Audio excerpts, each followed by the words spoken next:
Good morning and welcome to the Unitarian Universalist Congregation of Ormond Beach, a welcoming community of compassion and acceptance. I am Rita Sheeler, and I invite you to our virtual worship service this morning. If you are joining us for the first time this morning, we extend a special welcome to you. We invite you to join us after the service and remain on Zoom for the fellowship and conversation. We would enjoy meeting you then if you'd like to introduce yourself.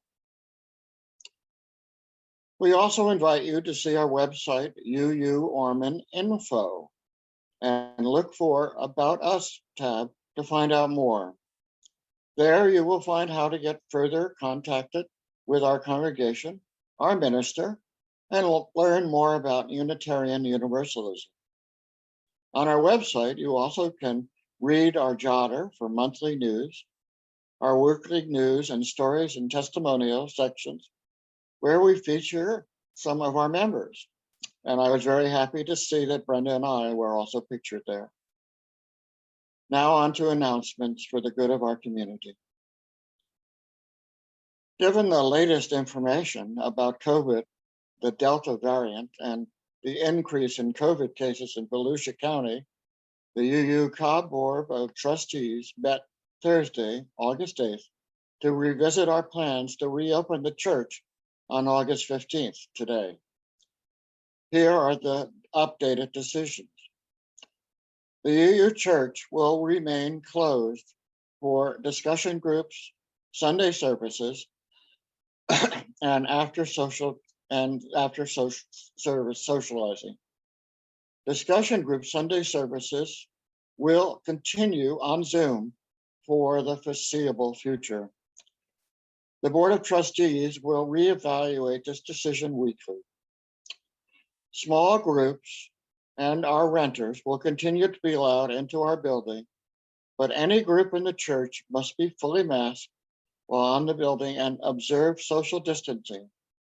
Additionally, any member renter groups must keep and maintain contact tracing forms for their group.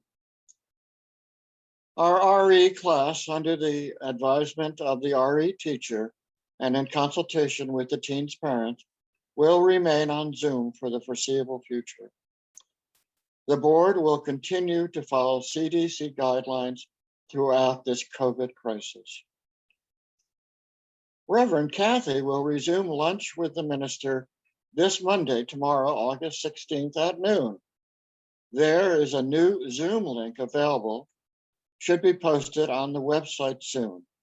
You can also find the new link in this week's e-news. Please remember to schedule all events through our administrator, Kathy Jackson.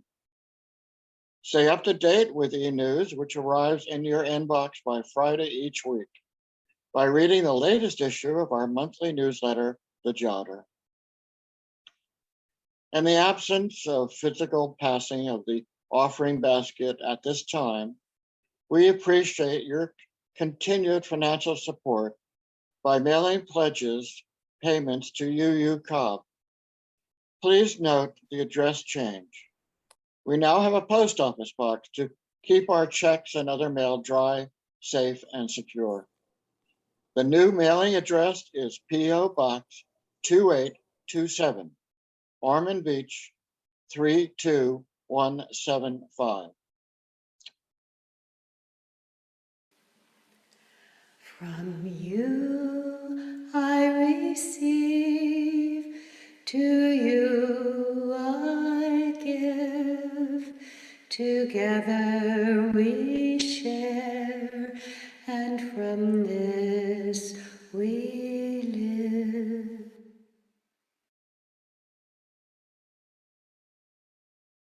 At the sound of the gong, our service will begin.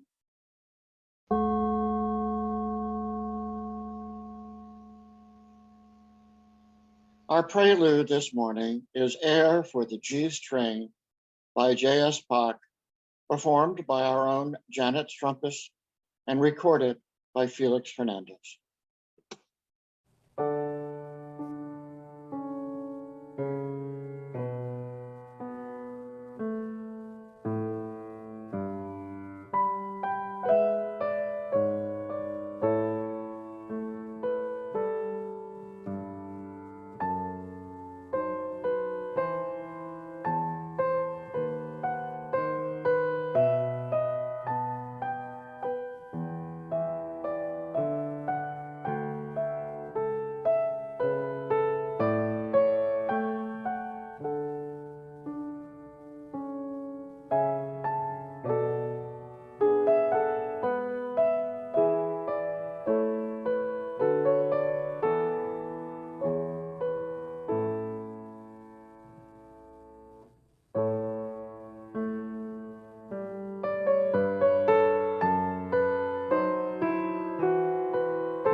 Good morning, everyone. It's good to be here and back with you again. Our call to worship this morning, the words of Cynthia Landrum, apart but together. Spirit of life and love, we gather together in different ways this morning, from computer screens, from telephones, from car radios. We gather reaching out across the wires, waving from a safe distance. To come together in religious community this morning, from the living room porch, or from the living room to the front porch, to the car seat, we gather as we are able, ready to be of service to each other, to the world, ready to build community of hope and love. As we face this bright morning, we are apart, but we are together, offering our love, our commitment, our hope, and our prayers in service to one another and this world. It is a new way, but an old way, and a new way that we come together in worship today.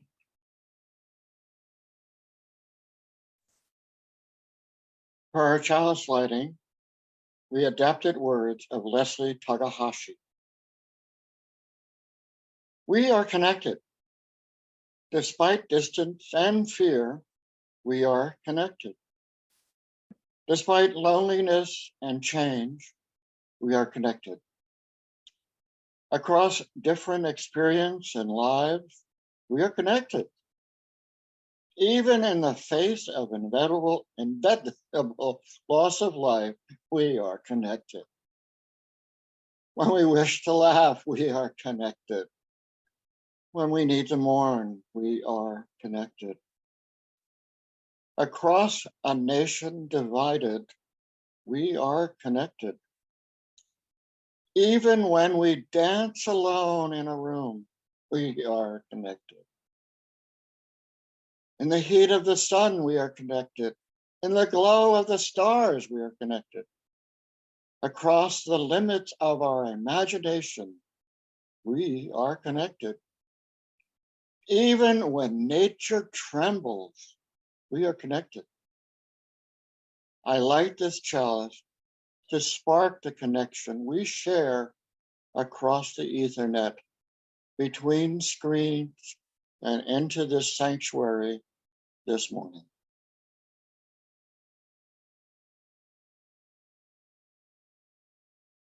I invite you now to recite with me our congregational covenant. Love is the spirit of this congregation, and service is our aim, to dwell together in peace and freedom, to seek the truth and help one another. These are our goals. There were no joys and concerns submitted for this morning. So for all of those which remain on our hearts and unspoken this morning, I ask you to pray with me.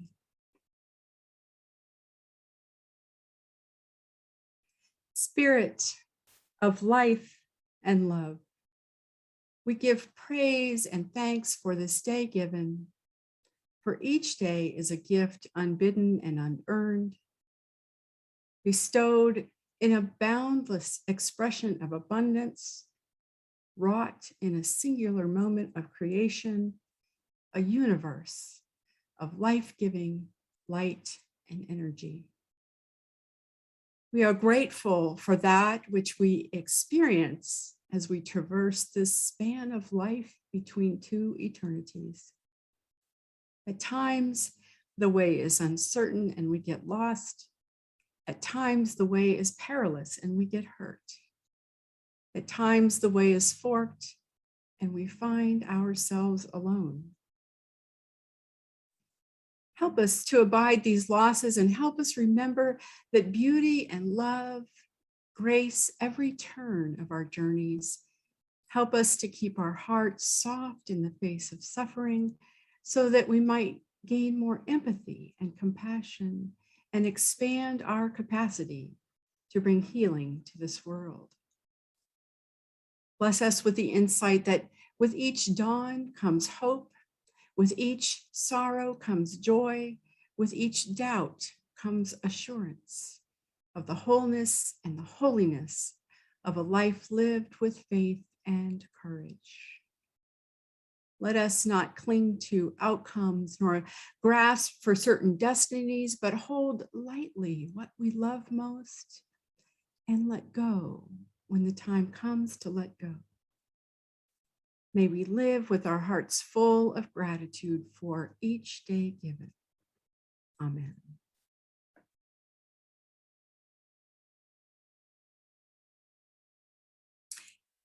Our musical interlude this morning is The Gift of Music of Dan Gribben, Awakening.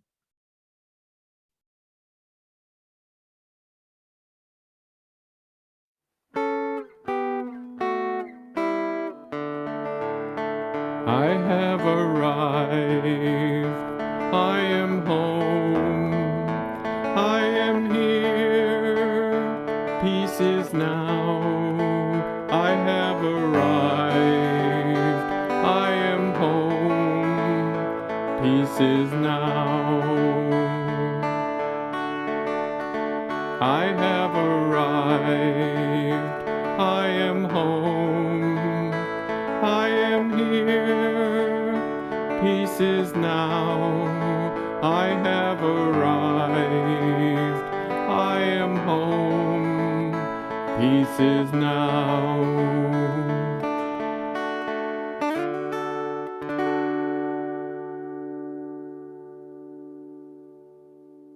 Thank you, Dan Gribben. I have a short reading for you this morning. First comes The Waiting by Erica A. Hewitt. This is a season of endings and beginnings when the small signs of dawn pierce through the night and something new is born. But first comes the waiting. First come the lessons of endings and beginnings. The presence of life, the sheltering spirit of love, grieves with those sweeping up the debris of loss, waits with those who restlessly reach out for change, grants us courage in the night to guard each other's dreams for this holy, wondrous universe. Grant us, O universe, unfolding in mystery, a sense of your timing. May we loosen our grip on that which doesn't serve us, leaving behind that which we have outgrown and outworn. Teach us the lessons of beginnings. Remind us that the waitings and endings may be a starting place, a planting of seeds which bring to birth what is ready to be born, something right and just and different. A new song, a deeper relationship, a fuller love in the fullness of time. So ends the reading.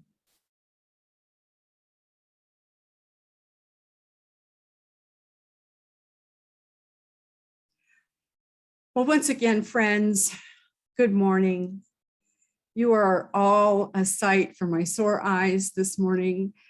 I'm glad to be able to see your faces virtually, but I have to say in this moment, I was hoping to be in the pulpit, feasting my eyes upon you seated before me in the sanctuary of our building. I anticipated for today a celebratory service of reunion and release from isolation. I yearned for live music and ritual and the sacred space that we create when we are together in worship. I'm sure many of you yearn for the same.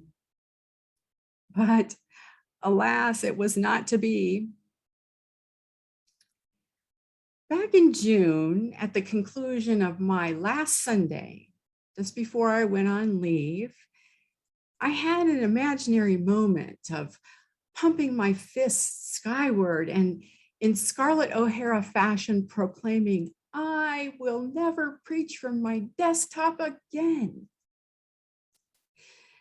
Well, you know the joke about such human arrogance. If you want to make God laugh, just say, "I have a plan." How cruel sometimes the workings of an indifferent universe that lay waste to our hopes, our dreams, our plans. Indeed, as Robert Burns observed, the carefully laid plans of mice and men often go awry. This condition of life alone should be enough to keep us humble, yet we are often disillusioned by just how much control we have over our lives. Reversals of fortune are common and arbitrary. Therefore, this morning, I concede to you my moment of arrogance back in June, and I accept my fate at being once again preaching from my desktop. Over the last few weeks, at the worsening news about the Delta variant of COVID, the breakthrough infections of the vaccinated, and the hospitalization rate of the unvaccinated, my fears and frustrations grew. As I could feel my edginess and reactivity rising, I wondered what you all might be feeling and experiencing as we are thrown once again into uncertainty, waiting once again to reconnect and to look firsthand into each other's eyes. The reading today, penned by Reverend Erica Hewitt, was written for the Advent season of Christmas. The emphasis is on waiting in anticipation of something, a beginning or an end. One line that stood out for me, Hewitt says, "Grant us, O universe, unfolding in mystery, a sense of your timing." It made me think that in our human miscalculation of control over our lives, we forget that our world is very complex and not always amenable to our having our being in this world, not always amenable to getting our way, right? Even if we could ever figure out how to create beloved community in our midst, there is still the occasional virus, which if at first doesn't succeed in wiping out our species, will mutate and try again. Such is our lot. This being human is full of risk, disappointment, and waiting for beginnings and endings. Thus today we're compelled to put on hold our joyful reopening. Thus today we remain in our singular rooms, peering at each other through screens. Thus today we are reminded again that a single molecule wrapped in a protein coating, the coronavirus, can wreak so much havoc in our well-planned lives. As I said, we are often disillusioned by just how much control we have over our lives. Perhaps it is best we do not dwell on our vulnerability, for it might prove too unnerving. Living in constant fear robs us of our humanity, a condition that we must guard against. Now, earlier, I referenced the literary character Scarlett O'Hara, who famously proclaimed, "As God is my witness, I will never be hungry again." The full version actually reads, "As God is my witness, as God is my witness, they're not going to lick me. I'm going to live through this, and when it's all over, I'll never be hungry again, nor any of my folk. If I have to lie, steal, cheat, or kill." Now, we know that by today's standards, Scarlett and her role as a plantation Southern belle does not make for the most sympathetic of characters. But my point here is that what led Scarlett to make her declaration with fist raised to heaven was being alone and vulnerable in the aftermath of war. And further, her fear, exhaustion, and hunger drove her to claim heinous deeds, lying, stealing, cheating, killing. In real life, perhaps in less dramatic fashion, we know this can happen to people. We humans were built to live in community. When we, by choice or circumstance, become isolated and alone, we become more fearful, especially in the face of a world that is changing rapidly. What was once comfortable, predictable, and within our control is now chaos. And without the company of trusted others to help us make sense of what is happening, we humans tend to slip into fright or flight mode. We become wary, edgy, reactive, and defensive. In fear and isolation, we lose our humanity. And that, my friends, is what I think of as the pandemic behind the pandemic of our times. As our society has become increasingly secular and individualism has been made an idol by a consumerist economy, people are becoming more isolated and fearful, and thus distrustful and increasingly hateful toward each other. We are fast losing our collective sense of community. Greed and self-interest are beginning to eclipse the common good. Ethical relativism and insularity, they supplant our sense of morality and undermine a sense of community and inclusion. I think an example of an overemphasis on individual freedom that I see often expressed through the use of the Gadsden flag. The Gadsden flag displays the rattlesnake image in the words, "Don't tread on me." This artifact of the Revolutionary War is displayed today by many to send the coded message of don't touch my Second Amendment rights. But I wonder if for some it might mean don't make me wear a mask too, or anything else that I don't want to do for the sake of the common good. Now, vaccinated or not, wearing masks saves lives. When we find ourselves as a society more concerned about our individual comfort and personal freedom than the health of our society as a whole, we've lost some of our collective humanity.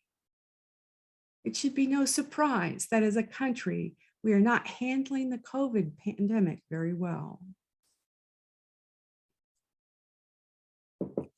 I submit to you that at least one antidote to the pandemic of fear and isolation in our society is a covenanted religious community like ours. Here, we are not only in the company of one another, but we aspire to be our best selves and explore what it means to be human. Without dogma or creed, we are free to ask deepening questions of ourselves as we strive to live out the values we are called to by our 7 principles. We are democratically organized and we trust in one another through covenant. Every Sunday, we recite together our congregational covenant. Love is the spirit of our congregation and service is our aim. To dwell together in peace and freedom, to seek the truth, and to help one another, these are our goals. Every Sunday, we are reminded of the commitment we make to one another and to carry out the purposes of our congregation, which is to support each other in our search for truth and meaning, and to serve needs greater than our own in a spirit of love. Covenant is central to our Unitarian Universalist religion. While covenant simply means promise, it is a sacred and abiding promise that transcends mere agreement or contract. Additionally, a covenant is, the idea of covenant is multi-layered in our Unitarian Universalism. It pertains to the relationship between individuals in the congregation, and then the relationship between congregations as a whole and other congregations in the association. The preamble of the 7 Principles and Sources reads, "We, the member congregations of the Unitarian Universalist Association, covenant to affirm and promote the worth and dignity of every person," and so forth. Thus, we are bound by this covenant as members of our congregation in good standing to all other congregations in good standings and their members.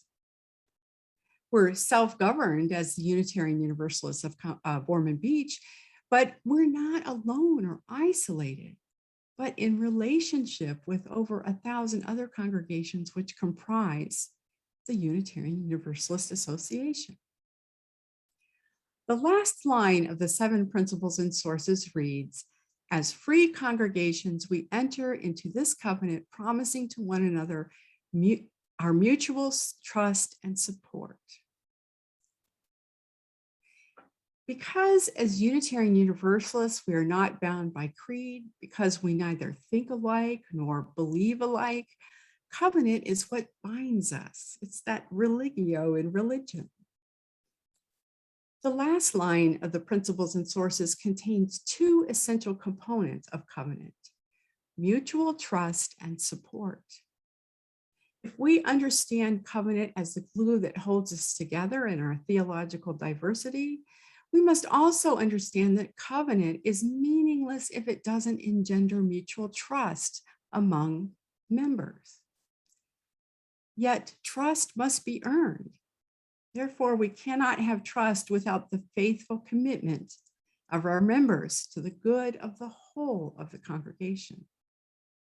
And indeed, in Unitarian Universalism, we do live this tension between honoring the individual and serving the whole. But by setting this intention, we can succeed not only in working towards beloved community in our own congregation, but we can also be exemplars in our wider society, which is in sore need of our compassion, caring, and a sense of the communal in these fearful times. We can be exemplars of honoring the individual while caring for the common good. It's not to say that that is not without its challenges, and it's tricky sometimes.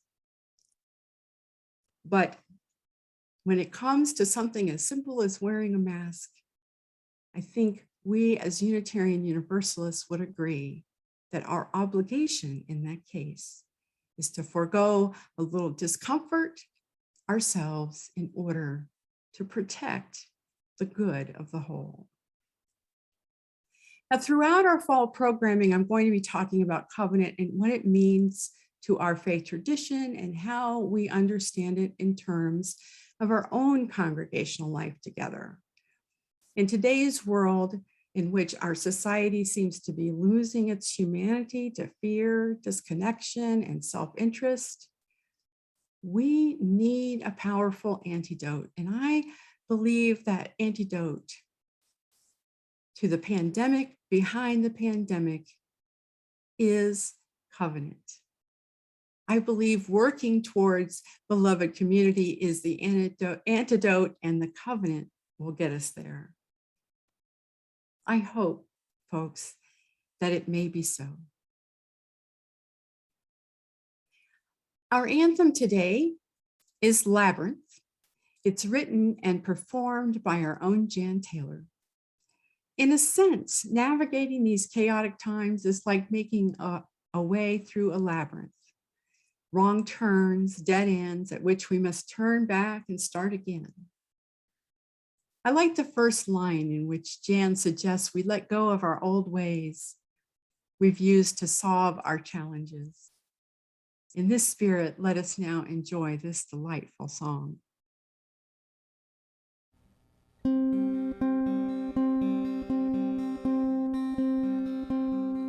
Before beginning your walk through the labyrinth, be still.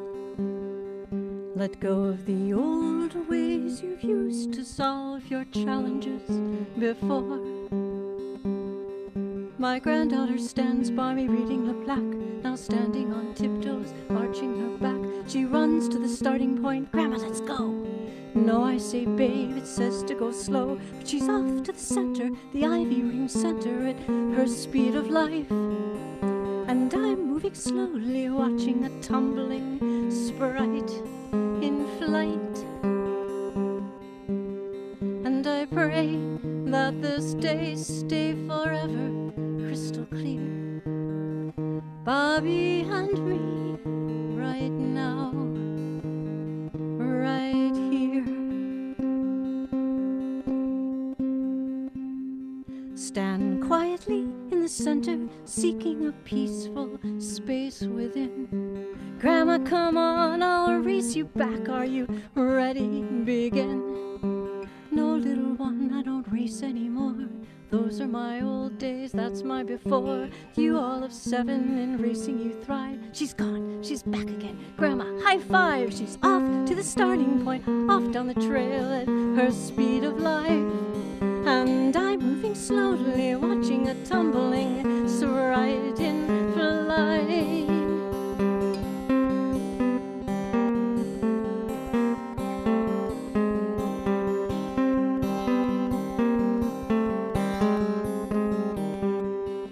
Child of the summer, all tan legs and arms, emerald eyes, imperial charms, cartwheeling into the center of all, out of reach, should she fall. Off to wherever the start, now the center at her speed of life. And I am watching a beautiful child in flight.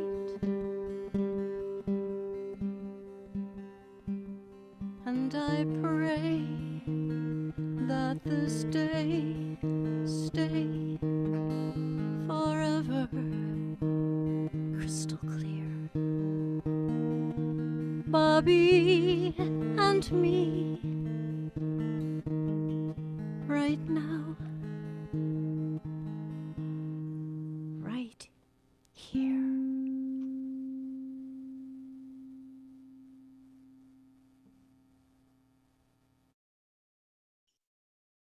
Thank you, Jan. That was lovely. Please say the words, extinguishing our chalice. And the words are by Elizabeth Sell Jones. I don't think I've ever seen that before. We extinguish this flame, but not the light of truth, the warmth of community, or the fire of commitment. These we carry in our hearts until we are together again.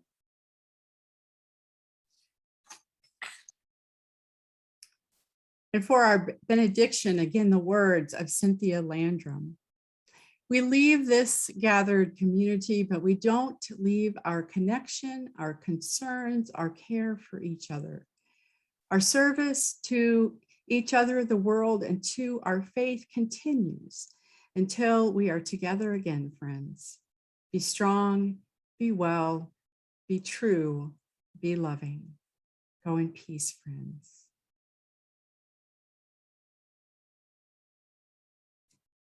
And our postlude, I asked Dan to play this for us, or to give us his recording of Devil Take the Hindmost.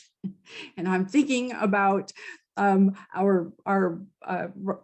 resurgence of COVID and Delta, and all of that just get behind us, are my wishes. Thank you.